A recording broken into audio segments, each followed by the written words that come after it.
Melissa O'Connor of the New York State Retail Council. Superintendent Stephen G. James. District Attorney Melinda Katz. And now, please join me in welcoming the 57th Governor of the great state of New York, Governor Kathy Hochul.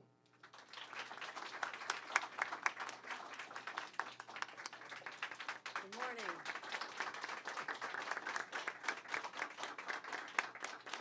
Good morning, everyone. I just came from a meeting that was so inspiring to me. A group of dedicated professionals who've been meeting together for, yes, today was their 600th daily meeting to talk about how we are dealing with the specter of gun violence. This was the Gun Violence Strategic Partnership brought together with federal, state, local resources, and coming together at our state-funded crime analysis center here to really find out a way we can get our handle over the spike in violence and gun violence in particular. I wanted to talk to them about what we've already accomplished together thus far, and we'll talk about our new challenges. And we really have made a significant difference. When I took office 2 years ago, violence was spiking, particularly gun violence. Shootings were up, murders were up, and people really in our state felt unsafe. And there was this unease, this uncertainty, and I knew this had to change. I mean, I didn't need a memo to tell me that this was not going to be the status quo in the great state of New York any longer. So we took aggressive action, and what we did was we created the gun violence involved. We funded additional communities from $9 million to $35 million. I committed $347 million of state money, which we've continued every year, including this year, toward this. And I mentioned our crime analysis centers. We expanded them to be all throughout the state now, and we've processed more than 95,000 requests from local entities for us to use our data analytics and our professionals to help track the criminals, find them, and arrest them. And I just, again, this morning, this is our 11th crime analysis center, and we have over 43 state-funded positions right here. This is, when I talk about funding state police, I'm operationally them all over where I need them, and this is one of the places we needed them the most. So we did this. We also developed cross-county lines, partnerships with other local officials, as well as other states. For the first time in our state's history, our nation's history, I pulled together a consortium of all of our contiguous states to help us track the flow of illegal guns into our state, and it really made a difference. So we're making those changes. We also had to change the dynamic around bail. There were too many people that were committing these crimes that were being let out, so we had to change the standards back to what they had been, and I'm proud that we were able to achieve that finally last year. So look at what we've done. In the last couple of years, we've driven down gun violence by shootings by more than a third. I mean, this was the trend that was going upward. Now to be down by a third is extraordinary. In our jurisdictions where we give direct state funding, they're down 35% and down 38% in New York City. And again, kudos to NYPD and our partnership with them, and I want to thank them for all they do. Murders are way down. We also had New York has the fourth lowest firearm-related mortality rate in the nation. Murder rates much lower than other states. So I want people to remember these statistics, because the narrative that's out there is this is not the case. So facts will always drive where I come from, and I'm not saying we're spiking the football, despite a very interesting Super Bowl. I really didn't care who won. I digress. We're not done. We're not done. But what a difference. What a difference this investment, this energy, this focus has made. It's quite extraordinary. So as we come roaring back and making sure that people are physically safer, there's also something else that's going on out there. There's an unease when people start to see, they go into a grocery store or a drugstore and people are taking things off the shelves, and the toothpaste is locked up, and it's such a hassle to buy it again. And so people are saying, well, I'll just forget that, I'll just buy it online. And what that does to our city core when you start losing the businesses because people are just saying we can't do this any longer. That's what's been happening over the last couple of years, and really triggered by the pandemic once again. And what I've said, just like we did with gun violence, I know that we can employ the same strategies, bring the smart people together, forming coalitions, giving resources, changing the laws. We can do this, exactly what we did with gun violence, drive it down. We can do this when it comes to retail theft. And that is the commitment I've made to all the individuals who are here, and I want to thank them for joining me. We have our district attorney, Melinda Katz, who will be delivering remarks. I want to thank her for being on the front line of prosecutions and sending a message that you will not get away with this in her county, her borough of Queens, and I want to make sure that everyone else follows that. So I want to give her a round of applause for joining us here today. Also joined by our new superintendent, but not new to the state police, Stephen James has been a lifer with our state police. He knows all the capabilities, he knows all the potential, and how we are reshaping the state police, because my vision has always been the state police responsibility is to deal with any crisis, any problem throughout the entire state of New York. No task is too small, no task is too big. So we've gone from a force of people that were focused in specific areas, and I've expanded it dramatically. And under your leadership, we're going to do even more. So thank you for saying yes and joining our team as well, our superintendent, Stephen James. Melissa O'Connor, New York State Retail Council, I want to thank her for just always reminding us in government that there are people out there, human beings who put their whole life's earnings and their vision into sometimes a small business, just like my mom did with her little flower shop. And it's everything they believe in. They miss all the holidays with families. They're out there working so hard. And you know what happens? When something like this happens, they feel like no one's supporting them. They're out there on their own. And you have been a strong voice. And Melissa, because of you and your effort and your members, believing in us to help solve this problem together, we're going to make a real difference. So let's give a round of applause to Melissa O'Connor. Nayeli De Jesus, the coalition, created a coalition of various shops and stores who are working together as well. I want to thank her for her support for all we're doing here. And it's that coalition on this side as well as with law enforcement. We're going to make a difference. So let's talk about how we're going to do this and what we're facing. From 2017 to 2023, larceny offenses rose by more than 50% here in the city. Other crimes going down, people starting to feel a little good until you go into a store. And to have retail crimes going up, larceny going up 50%, and outside the city, this is in the city, outside the city, rest of state, the numbers are about what they were during the pandemic. So there's been a dynamic here focused on New York City in particular. I'm not saying it doesn't exist elsewhere, I'm just saying we're not seeing the spike the way we have here in New York. So we're back to pre-pandemic levels outside of New York City. But if you've ever worked in retail in the city, and I want to recognize Stuart Applebaum for representing the retail workers here, and also Kathy Wild from the partnership who represents the larger entities. And together, they're on the front lines. Their members are on the front lines of this. The large businesses, the small businesses, and the stress on someone going to work every day, working in retail, it's off the charts. I've spoke to individuals. They should not have this level of anxiety to go into what at one time was a pretty safe job. You know, they're not firefighters, not police officers. This was always a pretty safe job, and it should always be.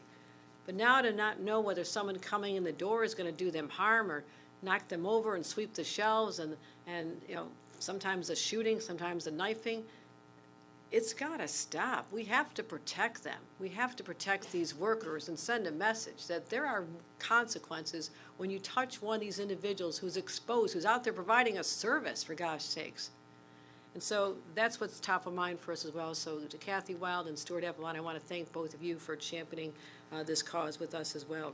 And, you know, we see the neighborhood bodegas having to hire security guards. They don't have extra money for this. They don't have the money. They're barely making it. You know, the cost of every product has gone up. They can't, you know, deal with inflation on top of having to put in security cameras and everything else. And so to recognize this, my budget also includes money for security for stores. If you don't have the resources, you can get a tax credit, take it off your taxes. It's a shame we have to do this, but I'm not going to leave them hanging. I'm not going to say you're on your own. You know, we're going to solve this together, and that should be a deterrent as well and help law enforcement be able to apprehend those who are doing it. So, again, we're not talking about you know a kid who makes a mistake one time. We're not criminalizing poverty here. We really are focused on what has become a sophisticated, organized retail operation. The smash and grab efforts, they go in and swipe everything off the shelves, and oftentimes they're loading into a stolen vehicle, compounding the crimes here. And so that's what our challenge has been, and they sell it online. And so there's the retailers, the online platforms also have a responsibility as well, and we're working with them and finding solutions to this as well. So as I mentioned, how important retail is in our state. It's about 8% of our employment statewide. We have 370,000 jobs in retail here in the city of New York. I don't want those numbers to decline. I don't want people to say, I don't want to work in that job anymore. I don't want more shops to close down. People said, I'll just buy it online. It's safer. We don't want that dynamic at all, and we have to stop that. So it's also $45 billion in wages statewide, 70,000 retail businesses here in the great state of New York. These are the people we have to protect. They went through so much of this pandemic. They were shut down. They're barely hanging on as it is, and they come out of it thinking the sunny skies are back, the bright days are here, and all of a sudden there's this specter of crime at unprecedented levels. So we actually have made a decision here. I'm going to deploy what I saw in the next room. Those individuals have been laser focused on daily meetings and efforts to stop the spike in gun violence and say, I just challenge them to do this. I need you as our partners. You are the eyes and ears out there. You have the intelligence. You have the data. You can share that with law enforcement. Share it with our district attorneys. Help us solve this phenomenon with the same intensity that they brought to fighting gun violence, and we'll get the same results. I'm convinced of this. We will send that strong message. And again, I mentioned the bail laws have been changed. Repeat offenders can be held on bail. We have seen a dramatic decrease in repeat offenders, which is great. We're also prioritizing money. I said I'm putting money toward our state police, $25 million to have a specialized retail theft unit in the state police, $15 million for prosecutors and local law enforcement to go after them, $5 million for our efforts to help small businesses get security measures, as well as announcing that we're forming this joint task force, this joint operation of state and federal law enforcement. And also looking at legislation that makes it illegal to foster the sale of illegal goods. And as I said, and then we talked to the retail workers about this, increasing penalties for assault of retail workers. And I want to thank Senator Jessica Garcella-Spanton and Assemblymember Manny De Los Santos for sponsoring this legislation to protect our retail workers. Now, here's the story. We're coming after you. You're on notice. We've had enough. People deserve to be able to walk their streets, go to their shops, go in their stores safely, purchase their products, go back home without an incident. And our shop workers deserve to feel that they are protected once again and not say, I've had enough, I'm leaving. So that's our message. Federal, state, local, money, resources, analysis, data sharing, it's all starting right here and right now. I do need the support of the legislature to get some of our initiatives over the finish line. I'm going to call on everyone in this room to help us with that effort, to talk about what we need to do. And I know that we can make a difference. We just did. The proof is in the effort. It pays off. I'm proud of those statistics when it comes to shootings down, murders down. But I want to be able to stand here in the next year and say, yes, because of this intentional, concerted effort, creating partnerships, bringing money, people together, we also stop the scourge of retail theft in the city of New York, and I believe it can be done. So thank you very much.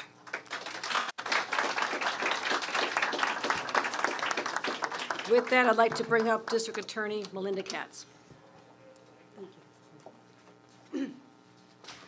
Thank you, Governor, and thank you for your laser focus when it comes to crime, when it comes to gun violence, when it comes to the murder rate in the city of New York, and when it comes to retail theft and all of the issues that we are dealing with. So, as the governor said, the numbers are down for murder and shootings in New York City, 11% citywide. The numbers are down for murder, 39% in Queens County.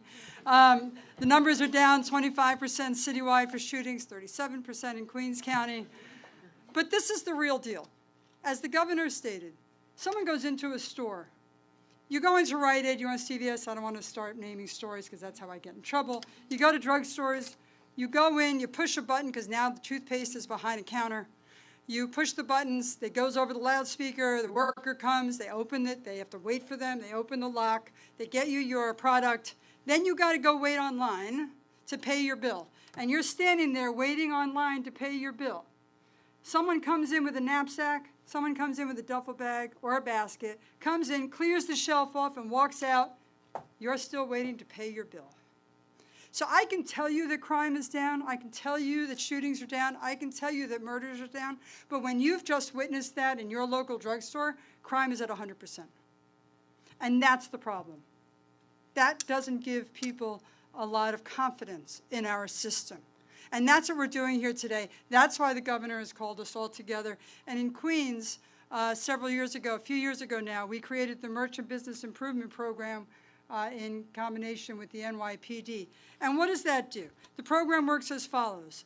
Interested businesses register, so retail stores will register with their local precincts through the precinct's neighborhood officers. They'll call up, they'll register their store, and then they are given what's called, when they come into a store, and if someone is bothering the workers, if someone was just arrested for petty larceny and then comes back again, the police department now will issue what's called a trespass affidavit in the borough of Queens County.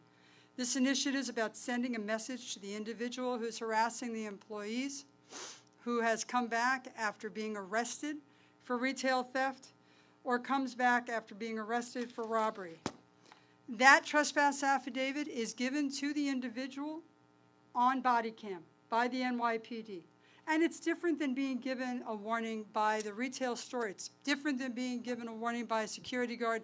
Now you have a cop who's giving you a trespass affidavit, and what that trespass affidavit says is we are revoking your privilege to being in our store.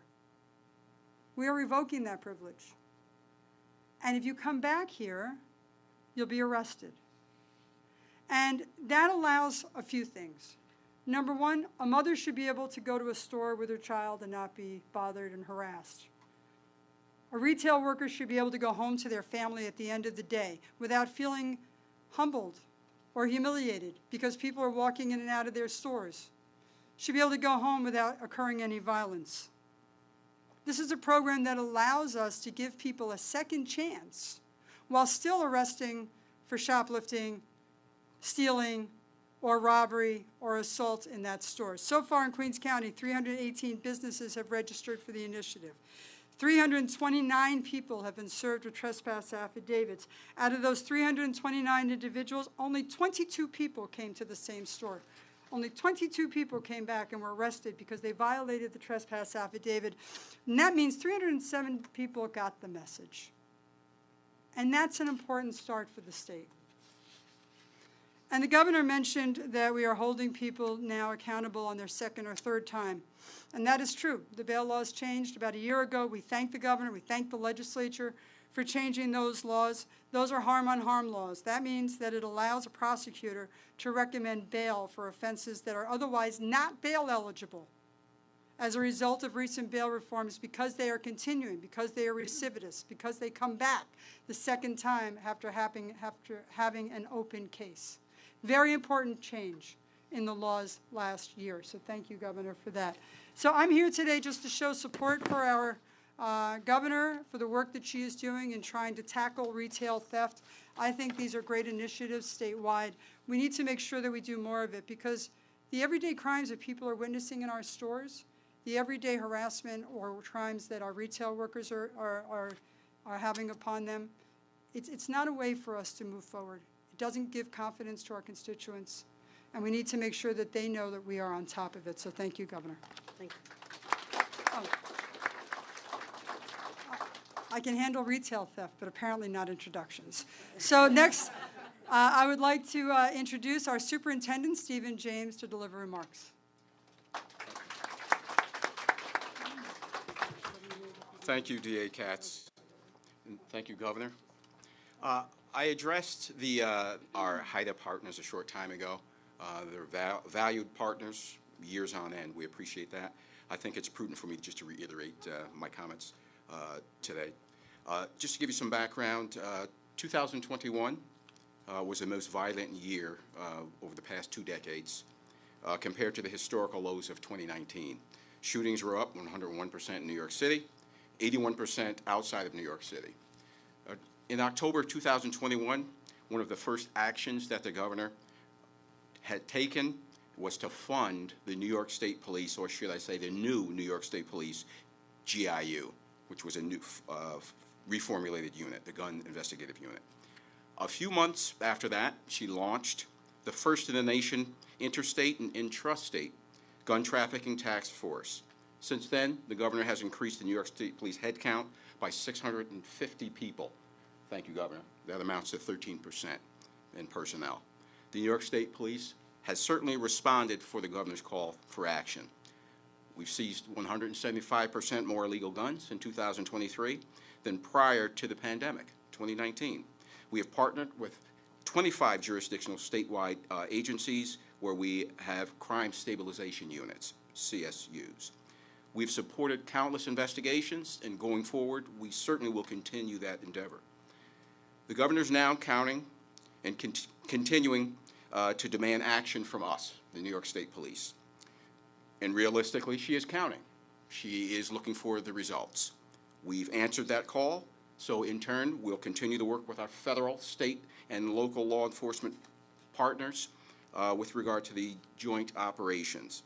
The joint operation is a facility and concept that's anchored in the NYSEC, the New York State Intelligence Center in Albany, New York. It currently leads the statewide efforts in reducing gun trafficking, gun crime, including interstate and intrastate gun task force. The NYSEC will make the intelligence on organized networks, we'll make that available, we'll share it on a statewide basis, and that's to all law enforcement agencies, partners, so that we can reap the same benefit.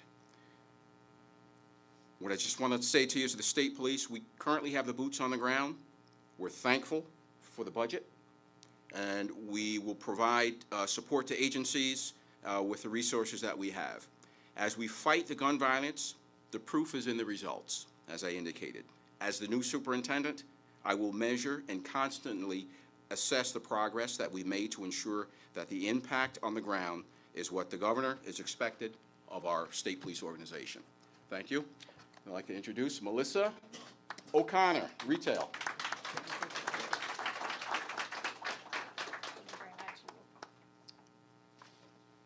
Thank you, Governor Hochul, and Superintendent James and District Attorney Katz for convening this event to discuss an issue that has been presented significant, if not unprecedented, challenges to retailers in New York State for far too long. Our organization represents thousands of stores in every corner of the state, ranging from the smallest independent merchants to national and international brands. I can tell you that addressing organized retail crime and habitual retail theft is a top priority that requires immediate attention with our partners in state and local government. For context, retail establishments in New York lost $4.4 billion in revenue as a result of theft in 2022. The same study noted that the state of New York lost $176 million in retail sales tax dollars due to theft, revenue that certainly could have been appropriated to other state-funded programs and services. The financial loss to merchants investing in the state is stunning, of course, but this is not our primary focus when discussing the issue with leaders in New York. Our priority is the safeties of our consumers, employees, as 88% of retailers report that shoplifters are somewhat more or much more aggressive and violent compared with 1 year ago. The challenges presented by retail theft activity do not stop at the threshold of a retail store. Community safety is also an important consideration as we continue to examine the issue and meaningful solutions. Retailers have reported that theft and violence have resulted in a reduction of specific store operating hours, reduced product selections, and even closure of certain store locations. It is clear that the impact of retail theft and related crimes on local communities is real and significant. Over the past several months, our industry has hosted meetings with countless of stakeholders, many of whom are in the room today. The executive, mayors, district attorneys, state and local lawmakers, local chambers of commerce, business improvement districts, and law enforcement, just to name a few. It is abundantly clear, based on those conversations, that a thoughtful, comprehensive response is required in short order. I want to thank Governor Hochul for taking the time to listen to the concerns of the Retail Council and small business owners over the past several weeks. We strongly and actively support the specific initiatives outlined in the executive budget proposal, as we have prioritized many of these concepts for quite some time. We strongly support the governor's proposals, which include interagency coordination at the state and local level and related funding, which is absolutely critical to identify emerging trends and habitual offenders. Dedicated prosecutors in district attorneys' offices for cases involving retail theft, along with funding for implementation. The allocation of $25 million in new funding to deploy a dedicated state police team to build cases against organized retail theft rings and create a new state police enforcement unit dedicated to this process and purpose. It's important to note, too, that a similar approach was taken in California, which increased proactive organized retail crime investigations and operations by over 310%, recovering 187,000 items stolen from retailers directly. We also support the allocation of $5 million in state funding to build the capacity of local law enforcement efforts to combat retail theft. Finally, we strongly support legislation to increase penalties for the assault of retail workers, along with the creation of a commercial security tax credit for small businesses. This comprehensive approach is necessary to address the challenges facing stores that invest in New York communities and the employees who witness retail crimes far too often. In my conversations with state lawmakers who represent myriad parts of the state, from Buffalo to the Bronx, they have acknowledged legislative action must happen in 2024. On behalf of retailers located in every district throughout New York, we respectfully urge leaders in both houses to include and support the governor's retail theft prevention plan in their One House budget proposals in March. Thank you.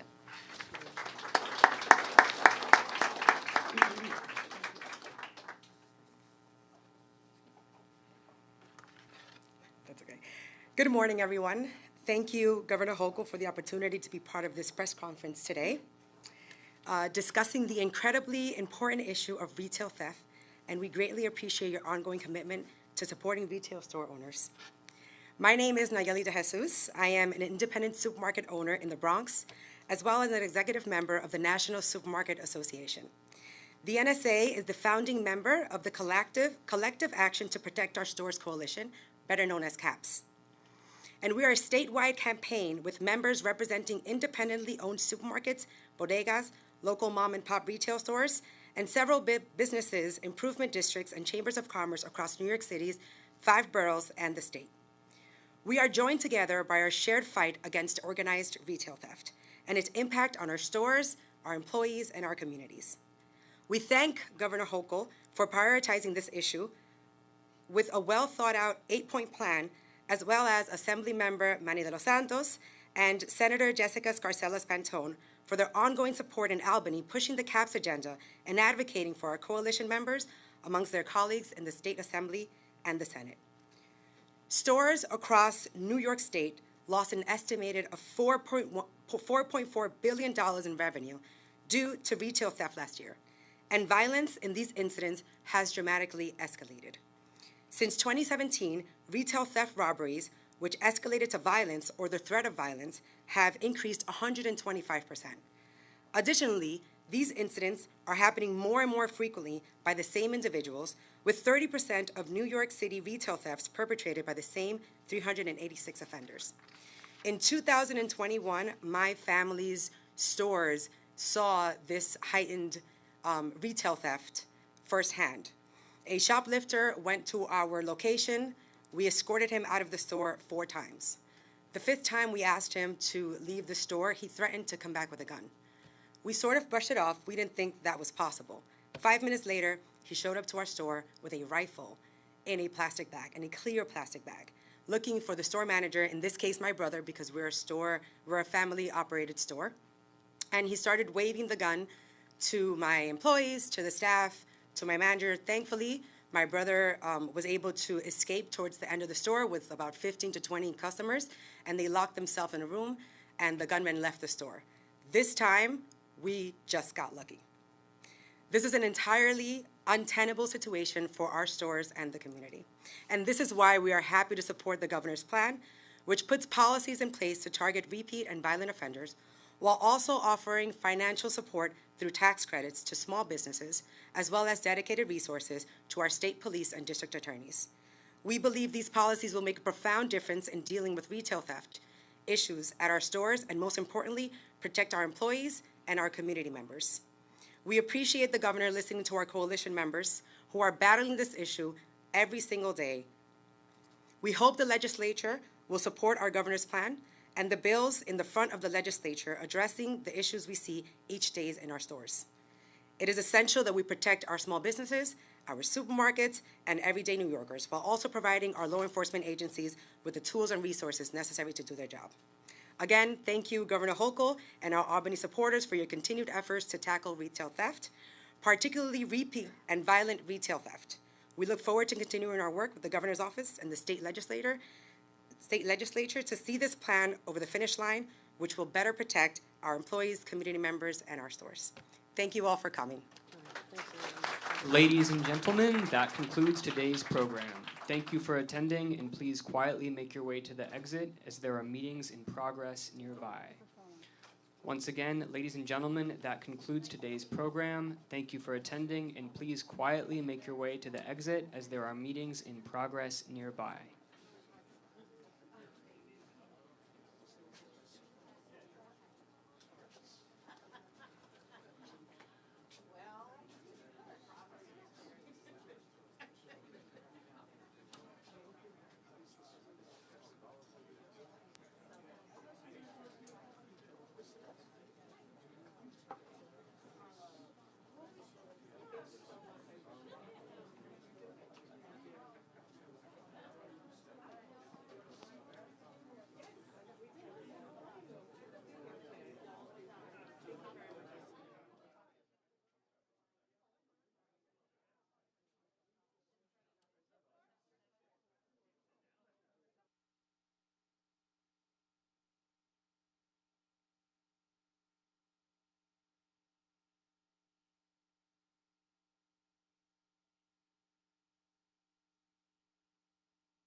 Is it? No.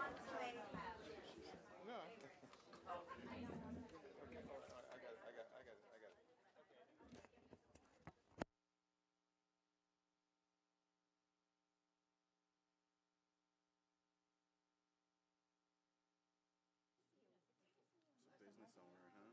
Man, you guys are. Yeah, I give you credit. Well together. Provide to the community. You're making a living.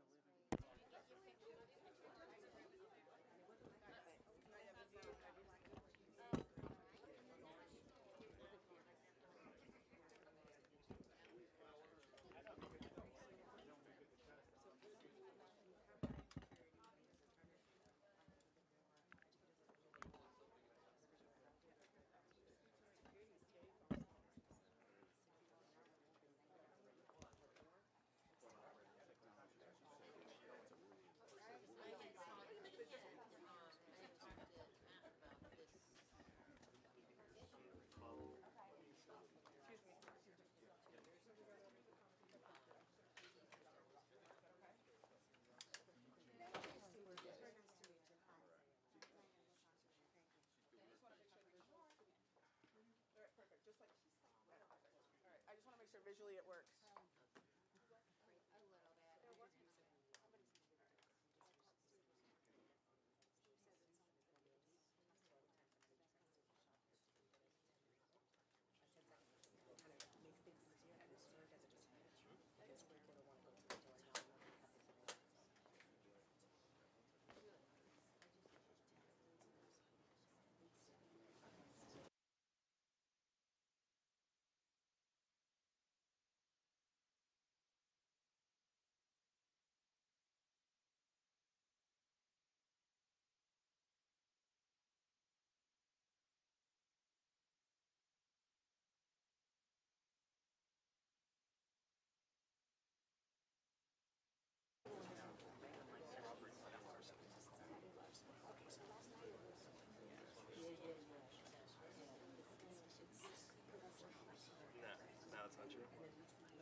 No, it's not true.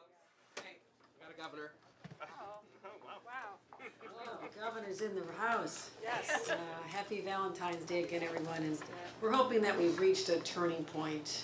Today, we've announced a series of significant actions we're going to be taking to eradicate the whole crisis of retail theft in our state.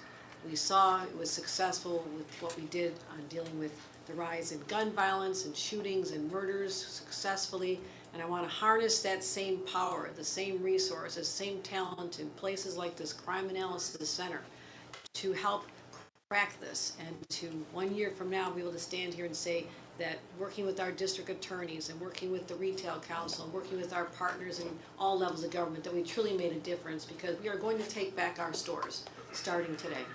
Any questions? Let's start with on topics while we have our leaders here. Yeah, go ahead, Jay. Governor, are you at all concerned about the effectiveness of these initiatives, the trespass affidavit, etc., if the defendant suspect just goes into a store, gets arrested, and then is released the next day, only to hit another store or the same store because they just don't care? And I'll let the district attorney talk about the success of her strategy, which I think should be replicated. But the bottom line is we changed the laws, so you cannot go in and steal with impunity and do it again and again and again. We now have a standard called harm on harm, which stops repeat offenders from being able to be released without bail. And the recidivism rate, since we enacted that change just last year, has plummeted. And we're seeing success there, but I'll let the district attorney speak to the trespass initiative. Sure. I mean, remember that this is all about different tools that we have in our tool shed, right? So we have the harm on harm, which the governor talked about. Last year, at least, since this law has been changed, we've asked for about 663 defendants to get bail and be held with bail. We are granted that request about 42% of the time in Queens County. But what the governor is talking about are several different types of tools, right? It's about the harm on harm that she passed 2 years ago. It's about the trespass affidavit, which, by the way, Every time we get someone who returns, we vet them for mental health illness and drug disorders and all of that comes with that. We're also talking about going against and finding those that are selling stolen property online. We're talking about putting together all of the experts in the state of New York in one room so that we can use the information together and act as a team. So the more tools that we have in the toolbox, the better it is for the state of New York. And those that are continuing to come back, the trespass affidavit doesn't replace the idea of arresting someone for shoplifting or assaulting a retail worker. It's when you come back that affidavit is actually the most useful. Thank you. All right, Juliet and then Darla. Yeah, Governor, could you elaborate on what your analysis unit actually is going to do and what it contributes to helping crack down on retail theft? Is it large gangs, or is it going to be like the smaller local groups that are coming into the stores? What we have found in dealing with the gun violence issue is that there's data points out there. And if you don't have an entity, a concerted effort to connect the dots of someone who may be stealing in Queens and they cross the border into the Bronx or Manhattan, who is tracking their behavior? Who is identifying from video cameras that suspect may no longer be in that jurisdiction, but they've now moved? So there's a lot, and I'll let the superintendent talk about exactly how that works, but it's also about limiting the number of dots out there. The fewer people who are doing this, we can narrow down the focus. If word is out that we are being aggressive in prosecuting, whether it's the large gangs, the international gangs that have come here, or whether it's just the street gangs that are figuring this is some way to bring in some extra money to buy guns, whatever the motivation is, we're going to get at it. And so there's not a one-size-fits-all, but this data sharing made all the difference in the world when it came to our ability to get more guns off the streets and more arrests and more prosecutions, and I expect to see the same results as a result of this effort, which has never been done before. This is a first. Again, the world is usually silos. You have NYPD and state police and district attorneys and U.S. attorneys all trying to deal with this in their own way, and I'm saying, no, we're bringing it all together in one place, just like we did to deal with gun violence. Superintendent, anything? So, to address your question, whether it's larger gangs or smaller gangs, with regard to law enforcement and intel, we're certainly unrestricted. We wouldn't put ourselves in that limited capacity. As we get information, as we determine that information, we use our intel centers and we pass that information throughout the regions of the state. One area's, friendly, maybe another area's foe.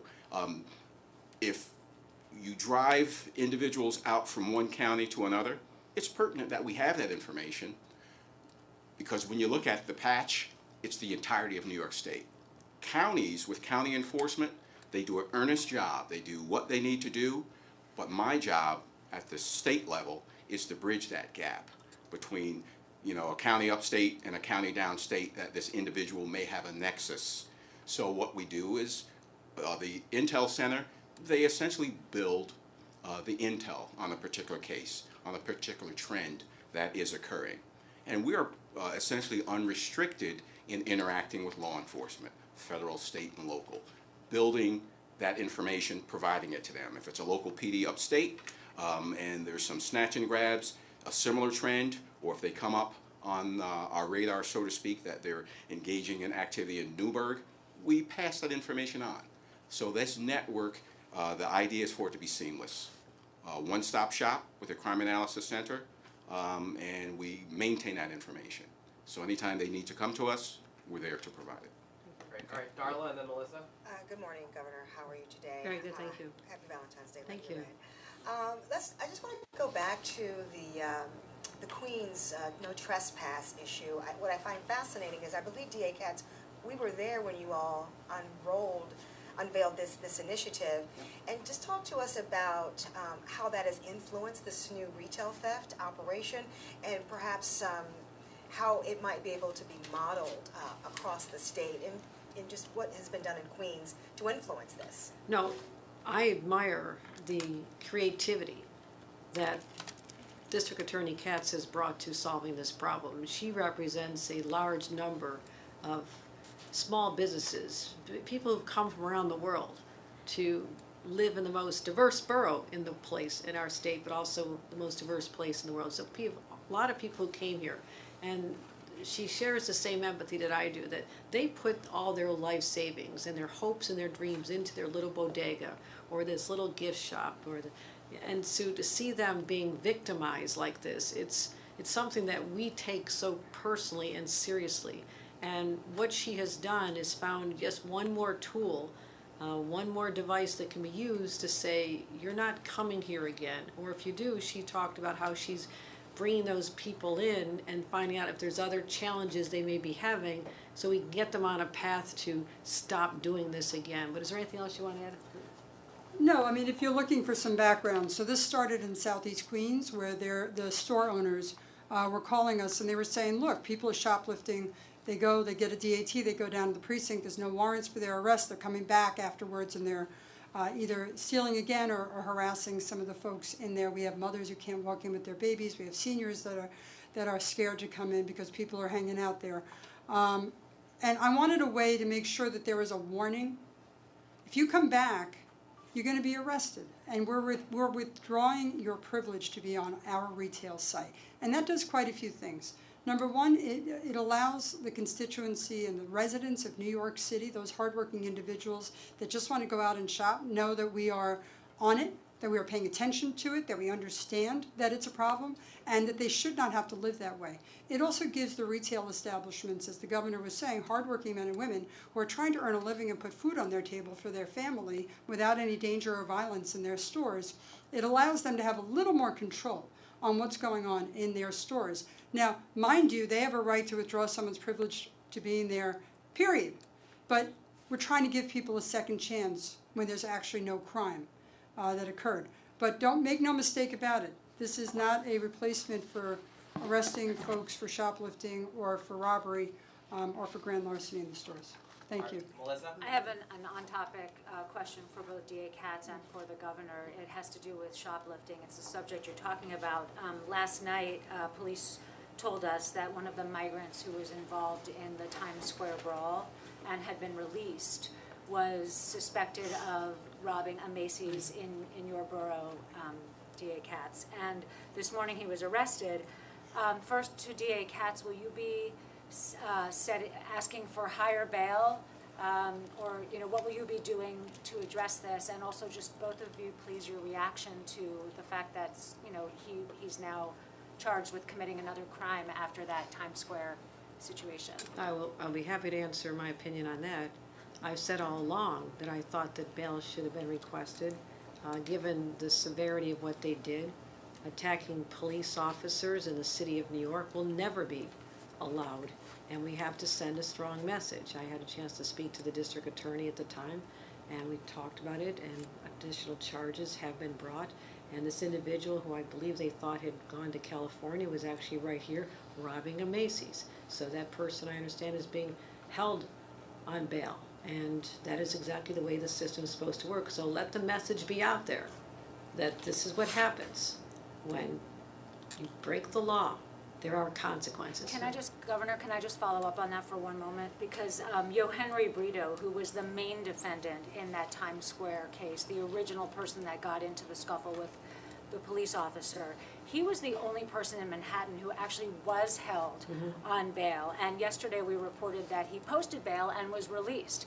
So if you believe that people who assault police officers shouldn't be out of jail, they should be in jail pending trial, then is there a problem with the state's bail laws as opposed to just the failure to ask for bail? No, what you're talking about is an area that's entirely up to the discretion of the judge.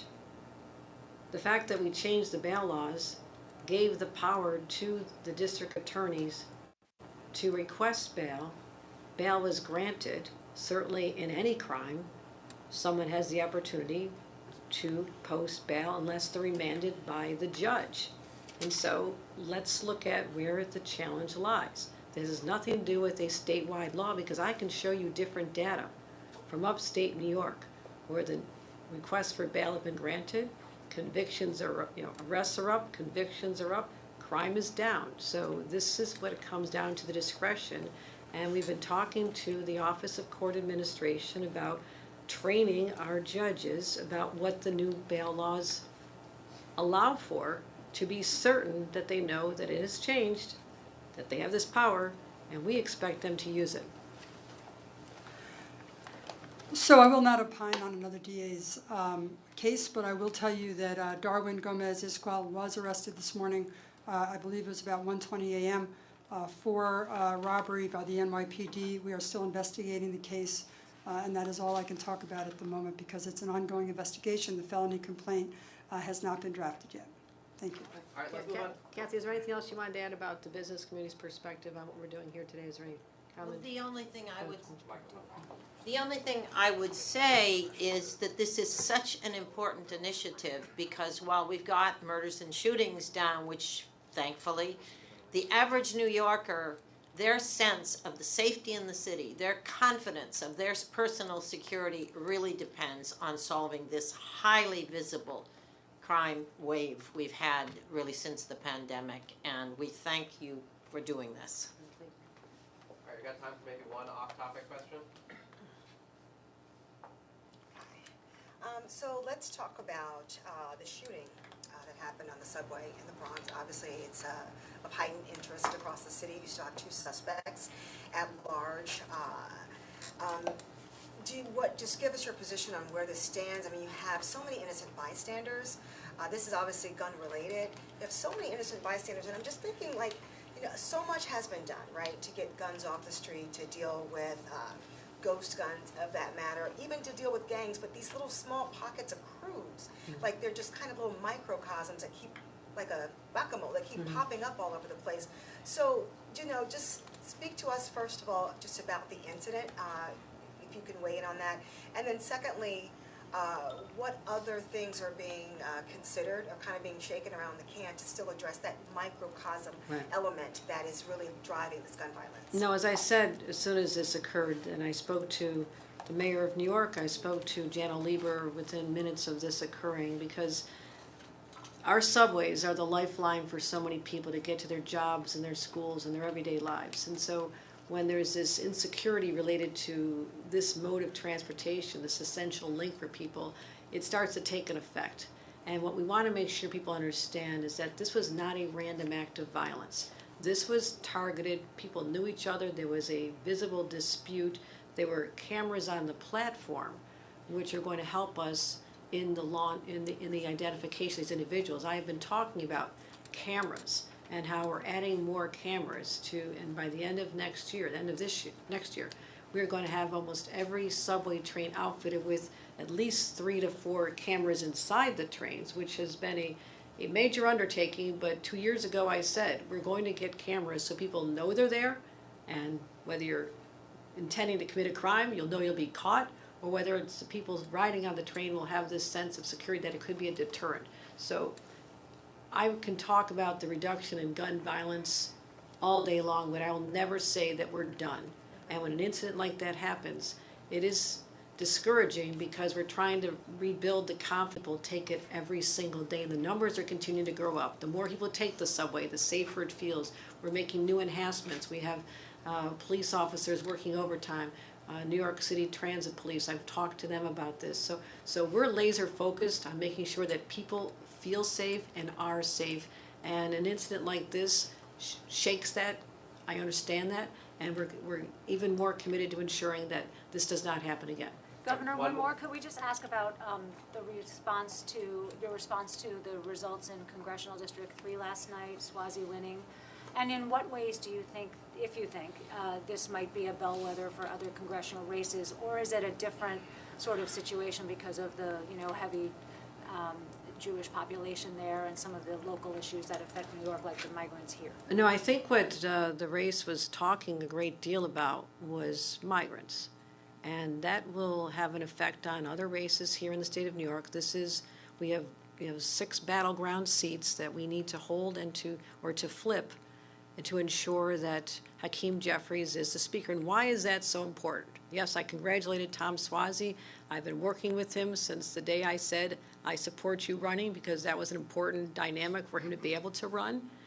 We made that happen. I have raised him money. I have given him resources. I have called him almost daily to shape and talk about what we need to do. And what he saw me do was to call out the Republicans in the state of New York for refusing to march down the hall to Speaker Johnson's office and say, we demand, 10 of us demand, that you pass the Senate bill, the bipartisan bill put together by conservative senators and Democrats and President Joe Biden, to be able to shut down the border during this crisis time, to bring more border protection and efforts to the border, to change the asylum standards from how loose they have become to actually make sure that they are meaningful like they are in other countries, and to send money to the state of New York. Their refusal to do that, I believe, played a role because Tom Suozzi could point out the hypocrisy, the shocking hypocrisy of Republicans in our own state to do what they have the power to do, and they keep pointing fingers at everybody else. I have said they now own this problem. They broke the deal. They now own it. So this is what will be used against Republicans, certainly in our state, because I'll be involved in this, but this is a major victory. It wasn't even close, and the voters of that district said, we are not putting up with this. We see through it. We also support someone who stands strongly on reproductive rights. Abortion rights will continue to be a major issue, the differential between Democrats and Republicans. And so last night, we saw the road ahead, and it is a clear road, a clear path to victory for Democrats to make sure we win the House of Representatives, because we need it. We get the House back, all of a sudden we have the resources, the support, and the ability to manage the migrant crisis. Great, thanks Thank you. everybody. Thank you, Governor. We're gonna exit this way. See you tomorrow. All right, thank you, appreciate that. Thank you, guys.